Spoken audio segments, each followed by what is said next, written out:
मैं एक बहुत गरीब घर में बुलंदशहर में पैदा हुआ। पढ़ने के लिए किताब उधार की सेकेंड हैंड लेते थे, उसके पैसे भी नहीं जाते थे, डिबिया का तेल भी नहीं होता था मिट्टी का। गांव में कभी कोई जहाज ऊपर को गुजरता था तो छोटे से देखते देखते पीछे गिर जाते थे, कभी सोचते भी नहीं थे कि जहाज कैसा होगा। गांव का जब कोई आदमी दिल्ली जाता था, गांव आता था तो कहता था कि दिल्ली में एक पुल है जिसके नीचे बस चलती है, ऊपर ट्रेन चलती है। तो हम सोचते थे कभी उसको देखने का भी हम मौका मिलेगा। लेकिन मेरे जैसे कार्यकर्ता को जब संयुक्त राष्ट्र संघ में अपने समाज की आवाज़ उठाने का मौका मिला, जब ब्रिटिश पार्लियामेंट में अपने समाज की बात रखने का मौका मिला, कनाडा की पार्लियामेंट में जब बात रखने का मौका मिला, तो मुझे लगा कि मैं बड़ा सौभाग्यशाली हूं कि परम पूज्य बाबा साहब डॉक्टर भीमराव अम्बेडकर जी ने मेरे जैसे एक अति गरीब परिवार से ताल्लुक रखने वाले व्यक्ति को अगर इतना मान सम्मान दिया है, तो मेरे लिए इससे बड़े सौभाग्य की बात कुछ हो नहीं सकती। हम आपको याद दिलाना चाहते हैं 1997, बहुत सारे साथी यहाँ बैठे हैं, BSNL के, LIC के, दूसरे विभागों के साथी बैठे हुए हैं। अगर आपको आंदोलन याद हो 97 का, जब सुप्रीम कोर्ट ने एक के बाद एक 5 आदेश जारी किए थे और SC/ST के रिजर्वेशन को समाप्त किया था, तत्कालीन चेयरमैन अनुसूचित जाति जनजाति आयोग के जो चेयरमैन थे छनवंत थप्पा साहब, उनके आयोग के उनके चेयरमैन के चैम्बर में सारे विभागों के लोगों को बुलाया गया और उन्होंने कहा कि अगर आप 10,000 लोग इकट्ठा कर दो तो मैं ये सरकार ने जो आदेश सुप्रीम कोर्ट के आदेशों को आधार मानकर जो ऑर्डर इशू किए DOPT ने, इनको वापस करा दूंगा। पहली रैली 97 में हुई जिसमें 20-25 हज़ार लोग इकट्ठे हुए, ये बात सही है। दूसरी रैली 98 में हुई, उसमें संख्या बढ़कर दुगनी ढाईगुनी हो गई। और तीसरी रैली जब हुई तो संख्या लाखों में हो गई। तत्कालीन प्रधानमंत्री अटल बिहारी वाजपेयी को भारत के संविधान में 3 संशोधन करने पड़े, 81, 82 और 85, तब जा करके ये बाबा साहब अम्बेडकर के दिए आरक्षण को हम पूरे समाज के लोग इकट्ठे होकर बचाने में कामयाब रहे। कई लोग क्लेम करते हैं मैंने ये किया है। क्या अकेला आदमी को लड़ सकता है? अकेला कुछ कर सकता है? हमारे समाज की जो सामाजिक स्थिति है, पिछले दिनों वैंकूवर कनाडा में मेरा एक इंटरव्यू हो रहा था कास्ट बेस्ड एट्रोसिटी पर, और अभी 25, 26 और 27 तारीख को एक इंटरनेशनल कॉन्फ्रेंस हो रही है कास्ट बेस्ड एट्रोसिटीज पर टोरंटो इसमें कनाडा में। उसमें मुझे भी जाने का सौभाग्य मिल रहा है। तो उस समय जब लाखों लोग आए सड़कों पर, सरकार पर दबाव हुआ, सरकार बैकफुट पे आई। अटल बिहारी वाजपेयी नो डाउट मुझे कहते हुए इस बात की बड़ी खुशी है कि बहुत अच्छे दिल के इंसान थे और बहुत अच्छे प्रधानमंत्री थे। और जब हम उनसे मिलने जाते थे रामनाथ कोविंद जी के साथ में, बोलते थे अपना दबाव बढ़ाओ, मैं 18 पार्टियों की सरकार चला रहा हूं, मैं चाहता हूं कि ये ठीक करूं।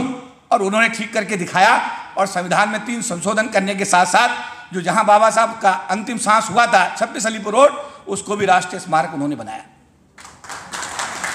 आज सिचुएशन ये नहीं है जी। मकवाना साहब आयोग के चेयरमैन 1.25 साल हो गया है। जिस दिन ज्वाइन किया था मैंने इनसे कहा था भाई साहब हरे पेन की इस्तेमाल करने का 3 साल का आपके पास मौका है।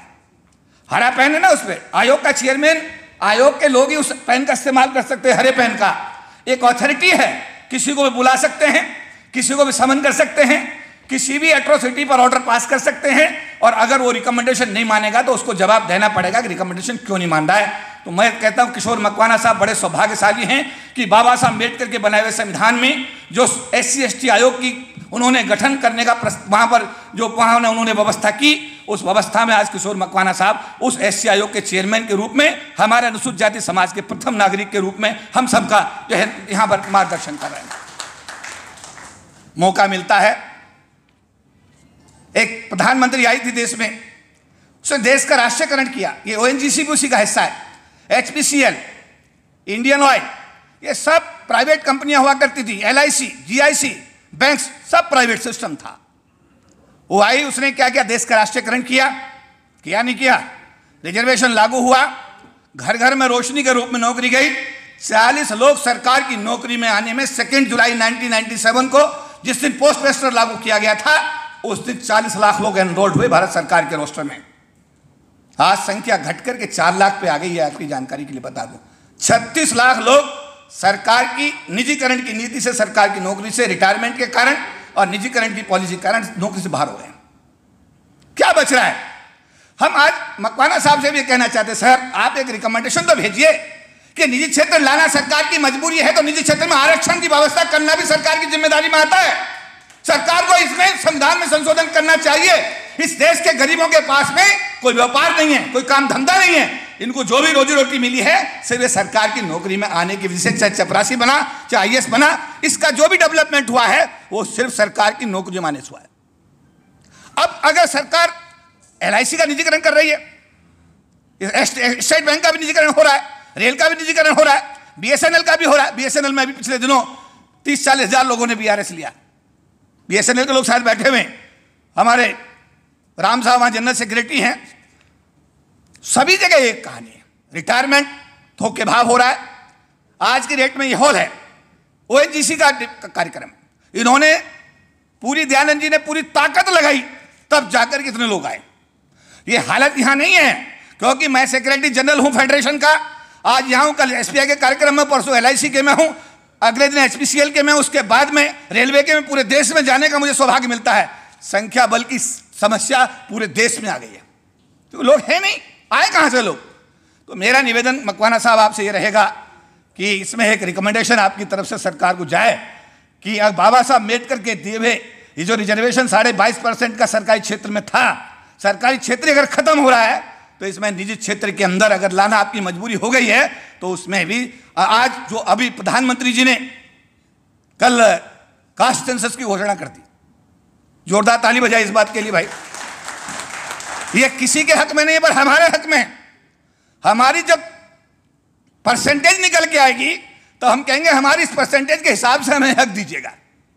ये लॉन्ग पेंडिंग डिमांड थी ना, प्रधानमंत्री जी को क्या, उन्होंने जो भी निर्णय लिया पर उन्होंने मान लिया, हम उनका धन्यवाद करते हैं।